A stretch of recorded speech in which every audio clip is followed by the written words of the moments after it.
Hey guys, this is a quick tips video for the Line 6 Helix. And the problem that we're trying to address is being able to make changes to your sound live, which is something I definitely don't ever want to do. Helix is very exposed, all the buttons, all the knobs are right there. And while rehearsing yesterday, I noticed that multiple times I managed to screw up my wah-wah sound. Let me explain to you how I use my wah. I use my wah in two main ways. Either the wah block is turned on for a specific snapshot, or it's automatically engaged. Look at this preset. I have the wah block here.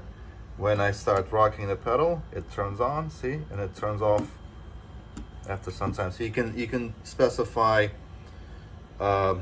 different settings, and it's a lot easier to do it on the computer. So let's take a look at HX Edit. Right, so we're looking at HX Edit. We are looking at my wah block, and there's a bypass assign option here. So as I promised, it's basically engaged whenever the expression pedal 2 is in the position of 5% or more. So that's the toe position basically. And then in the heel position, it turns off, but after 500 milliseconds. The next thing you need to do is you need to go here and disable this snapshot bypass, this option. What this means is that the state of your wah should not be controlled by which snapshot you're in for our purposes, because I always want the wah to be operational. However, if I want the wah to not be used in some of my snapshots, what I do is as follows. Like, let's go to the acoustic sound. In my acoustic sound,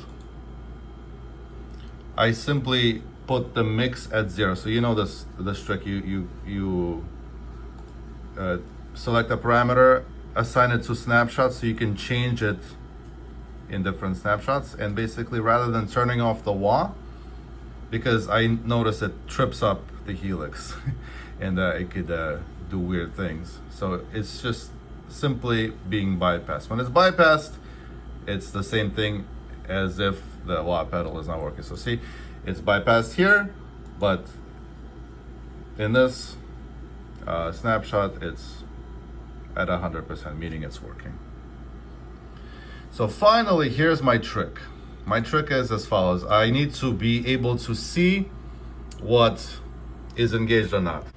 Again, when you're playing a loud show, you need to rely on the visual cues, because you can accidentally forget to turn off your wah.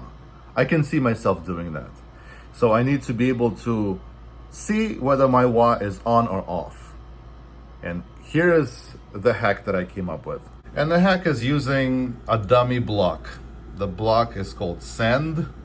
See? Send return. So it's basically useless. When it's in the 0 position, it's not doing a single thing. And I also assign the send block to the same expression pedal 2.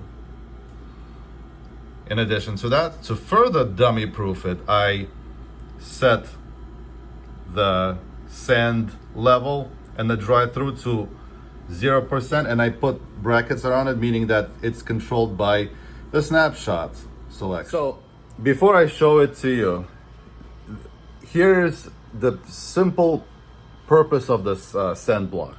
It's to be able to see if my wah is on or off. So to remind myself to turn it off. However, if I put my cursor on the wah block, since the knobs are in the way, I can accidentally do weird things, change the assignment.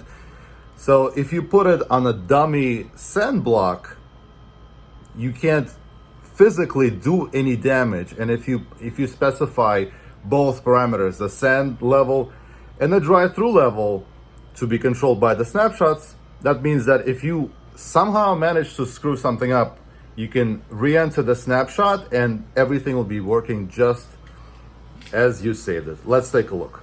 All right, so we're looking on my Helix LT, the cursor is put on this dummy block that effectively does absolutely nothing. And if I change some settings, see, I go and like manage to do something live, right?